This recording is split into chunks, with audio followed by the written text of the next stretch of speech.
안녕하세요 여러분. 이게 남자가 될 수 있다고 그랬어요. 그죠? 이게 남자도 될 수 있는 겁니다. 자, 여자를 먼저 보자고요. 여명이다. 신의 일주죠. 그러면 상관을 봤죠. 자, 상관입니다. 그래서 이게 신약입니까 신강입니까? 이 자체를 보면 좀 신약하죠. 그래서 기가 약하다가 이렇게 볼 수 있습니다. 한마디로 신약하다. 그러면 신의 하다 보면은 뭔가 떠오르지 않아요? 고란살이죠. 여명한테는 고란살이 됩니다. 고란살은 뭐예요? 외롭다는 거죠. 그죠? 남편이 있는데도 외로워. 그게 고란살이에요.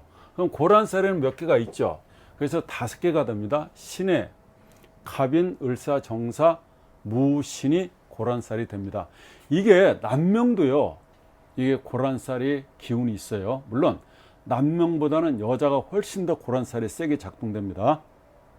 자, 일지, 상관, 노원, 여명은 이원 일순이 해당됩니다. 뭐라고 여러분? 일지의 상관을 놓은 여명은 이원 일순이다. 이렇게 봐도 무리가 아니에요. 자, 일지에다가 상관을 놨다는 얘기는 상관은 바로 뭐를 쳐요? 관을 치기 때문에 그러죠. 이렇게 관을 칩니다. 화라는 관을 쳐. 화는 뭐예요? 화는 금을 녹여서 쓰잖아요. 화는 금을 녹여서 새로운 용기로 만들어내잖아요. 새로운 어떤 용도로 바꾸잖아요. 그런데 화급금은 못하게 한다는 거. 그러니까 남편 역할을 못하게 한다는 겁니다. 상관이. 이게 뭐라고 그래요? 상관을 많이 놓은 사람을 이거를 우리가 득자부별이라고 하죠. 이렇게 자식을 얻게 되면 남편으로부터 자식을 얻게 되면은요. 그러니까 부부가 이혼한다. 이혼할 수 있다. 이혼은 안 되더라도 유야무야하게 된다는 겁니다. 자식을 낳게 되면은 이 여명은 자식한테 올인한다고요. 남편의 음식을 만들지 않습니다.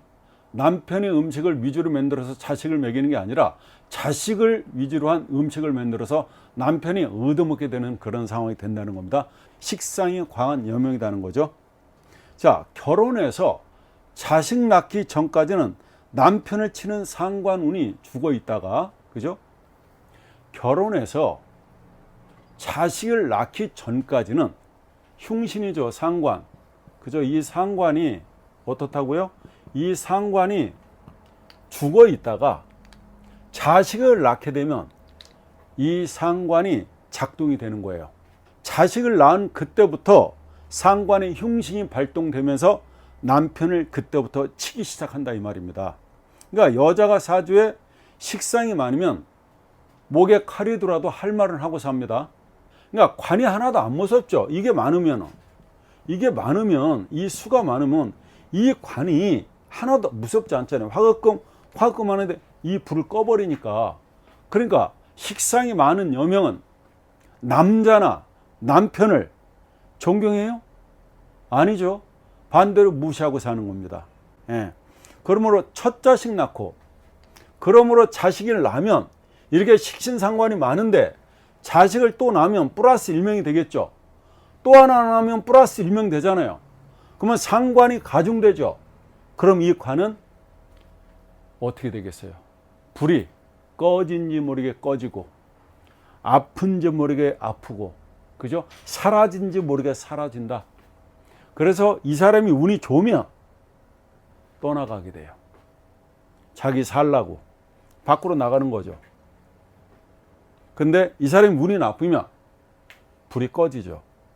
그래서 남편이 유야무야 있다가 남편 노릇 제대로 못하고 있다가 밥숟가락 놓게 되는 겁니다. 그게 사주에 있다는 겁니다. 식상이 발달한 여자는 보통 이제 남자나 남편을 무시하고 사니까 어떻게 보면 밖에서 보면 이게 남자가 남자 역할을 못하게 되는 거예요. 그러니까 우습게 된다 이 말입니다. 여러분 참고해야 됩니다. 만약에 우리 대두님 사주에 식상이 많다, 딸이 식상이 많다, 그러면 어떻다고요? 이 남편 귀한 줄 알아야 돼요. 아시겠죠? 이거 남편 입장에서 보면 어떻게 해볼 수가 없잖아. 내가 좀 잘해보려고 그러는데 안 되는 거죠. 계속 수국화를 당하기 때문에 그런 거죠. 이 시간이 경인시가 좋아요. 이게 신의 일주들은 요 경인시가 되게 좋습니다. 그래서 이 사주는 경인시가 돼서 이 많은 수기가 어때요? 그 인해합으로 유정하게 흐르고 있습니다. 그죠? 인해합되죠. 그죠? 유정하게 흐르고 있다. 그래서 금생수 수생목 목생화로 나가고 있다. 이렇게 되는 겁니다. 예, 목생화 화생토로를 하고 있다는 얘기가 됩니다. 정화가 들어있죠. 그러니까 수생목 인해합 그죠? 목을 만들어서 금생수 인해합 목을 만들어서 목생화로 해서 어디로 가? 화생토로 나간다는 얘기죠. 그래서 남편한테 그 기가 모여 있다는 얘기입니다. 그래서 어떻다는 거예요? 좋다는 얘기입니다. 예, 남편에게로 술토에게로 그 기가 응집되고 있다. 그죠? 집결되고 있다는 겁니다. 이렇게 기가 흐르면요, 이분에게 의도적으로 거룩한 말을 할 필요가 있는 겁니다. 왜? 언젠가는 그죠? 우아하게, 예, 그죠? 우아하게 살 날이 올 수도 있기 때문에 그렇습니다. 예. 자, 신의 일주는 금수쌍청이죠. 신의 일주는 그야말로 금수쌍청입니다. 또 이게 우리가 금수쌍청일 때는 보통 요경관이라고 그래서 화를 봐야 된다고 그러죠. 그죠? 예, 금수쌍청은 요경관으로서 화를 봐야 된다. 그렇습니다. 사주에 식상이 많으면요, 자기 과시욕도 만만찮게 있습니다. 식상이 많다는 건 뭐예요? 재주잖아요. 자기 표현이잖아요. 제주하는 능력이잖아요. 그래서 식상이 많은 사람들은 음식도 잘 만든단 말이에요. 손기술이 다양하다고요. 이 사람들이 안 해서 그렇지 만들기만 한다면 그 보고 온 것보다도 먹은 것보다도 훨씬 더 잘 만듭니다. 근데 보세요. 이 식상이 많으면 이게 뭐예요? 이게 수생목하니까 이거 먹는 사람 아니에요? 이거보다 이게 적으면요, 먹는 사람이 적죠. 그러니까 이 사람은 항상 음식을 많이 만들죠. 한 2인분 만들어야 되는데 한 5인분 이상 만드는 거죠. 그래서 식상이 많은 사람이 앞집도 주고 옆집도 주고 그러는 거예요. 그래서 오지랖이 넓잖아요. 그러면 이게 먹어주는 사람인데 이게 적으면 음식은 많이 만들었는데 어때요? 먹어줄 사람이 없다는 얘기도 되는 겁니다. 그래서 이 관계가 대등했을 때, 이분이 음식점 했을 때 잘 된다는 얘기도 되는 거예요. 내가 만드는 것을 손님이 먹어준다는 얘기가 되는 거니까. 식상이 센 명은 자식을 낳고 어느 정도 자식이 큰 후에는요, 반드시 뭐래요? 자기가 하고 싶은 일을 하고 싶어 하는 게 또 식상이 강한 여명이 됩니다. 이때 자아실현을 하는 건데, 이 자아실현을 하면서 뭐라고 하냐면, 자기가 이제 애 다 키워놓고 당신한테 희생하고 봉사했는데 이때 자기의 어떤 길을 가겠다고 얘기하는 거죠. 이게 자기가 나가는 길이잖아요. 금생수 했다는 얘기는, 목생화 했다는 얘기는, 토생금 했다는 얘기는 어때요? 자기 길을 가겠다는 거, 자기 능력 발휘하겠다는 뜻이잖아요. 그죠? 근데 인수가 없이 이렇게 식상만 발달한 명은 조금만 움직여도 피곤하죠. 그 다음에 요 식상이 뭐예요? 이렇게 발달한 명은 자기 자식이 많다는 거죠. 그래서 이 식상이 기신이잖아요. 또 이 식상이 기시면 애 낳기를 싫어합니다. 자기 애 낳기는 싫어하고, 그러면 고아원 원장님을 한다든가 유치원 선생님을 한다든가, 이게 여러 가지 뜻이 있다 이 말입니다. 그죠? 또 이게 식상은 밥이니까 요즘 노숙자들 밥 해주는 데 있죠. 그런 데 가서 봉사를 한다든가 이렇게 하는 겁니다. 이게 아무튼 이 식상이라는 게 내가 퍼주고, 그죠? 베풀고 선심 쓰고 이런 거죠. 그래서 후배죠. 또 후배한테 어때요? 잘하죠.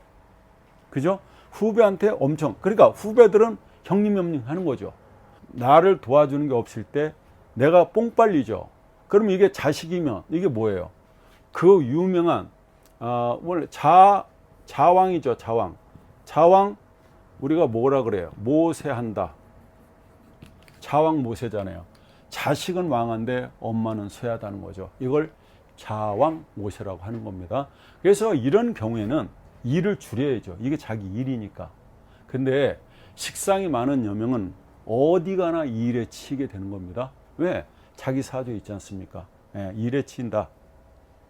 그래서 이분은 자식을 낳고 난 다음에는 뭐라고요? 자기가 그 하고 싶은 일을 하려고 하는데 이때 반드시 자아실현이라는 미명이 따라 붙는다. 이렇게 되는 겁니다. 자, 이분은 금수운에, 그죠? 금수운에는 어때요? 지지분하다, 지지부진하다. 다리가 저는 듯해요. 그래서 금수운에는 다리 절듯이 지지분하지만 이 화토운에는요, 화하고 토운에는 어떻다? 대단히 발복할 것이다. 특히 오미운에 발복하겠죠. 이렇게 오미운에 발복할 것이다. 우리가 사오미에 가죠. 이거 10년, 이거 10년, 이거 10년이잖아요. 사는 좀 약하죠. 그죠? 그래서 오미운에 특히 발복할 것이다. 그리고 사가 들어오면 어때요? 사해충, 사해충 인사형으로서, 그죠? 발복은 되더라도 어떻다는 겁니까? 이때 그야말로 더디 간다. 발전이 되지만 좀 발목이 잡힌 듯 하면서 발전이 된다. 그죠? 여러 가지로 뭐예요? 사해충한다는 얘기는 이동 안 할래 안 할 수가 없다. 그렇죠? 발전 안 할래 발전 안 할 수가 없다. 그렇죠? 뭔가 분발심이 들어온 거잖아요. 충이라는 게. 그 다음에 인사형으로 들어오면 여기서는 만약에 여기서 보세요. 관이잖아요. 화니까. 관이 들어오는데 어떻게 들어온다는 거예요? 형으로 들어오니까 조종하고 협상하고 타협하고 안 맞는 걸 맞추면서 된다. 이렇게 알 수 있는 거죠. 자, 특히 이 사람은 오미운에 발복하게 될 것이다. 또한 이 사람은, 이 여자는 오생을 만나면 좋겠죠. 오생 남편을 만나면 좋을 것이다. 그죠? 왜? 이 오생 남편을 만나면 반드시 냉한 운명에서, 냉하잖아요. 이 냉한 운명에서, 그죠? 온난지명이 될 것이기 때문에 그렇습니다. 그죠? 우리가 사주를 볼 때 여러 가지 각도로 봅니다만 일단 조를 먼저 볼 때가 있죠. 조를 먼저 본다. 그럼 조는 뭐예요? 온도를 맞추는 거잖아요. 온도를 맞추게 된다. 여기는 춥죠. 추우니까 여기는 무조건 어떻다? 화가 들어야 된다. 그게 오미운에 발복하게 될 것이다. 여러분 써보면 되죠. 여자는 어때요? 여자로 간다 그러면은, 그죠? 여기가 양이라면은 이 여자는 어때요? 역행이 되겠죠. 만약에 남자라면 여기가 양이니까 순행이 되겠네요. 오미운이 언제 있다 들어온지 알아볼 수가 있겠죠. 그리고 대운수는 5등으로 놓으면 되겠죠. 그죠? 5등으로 놓고 보면 아무 상관이 없습니다. 자, 여기까지 하겠습니다.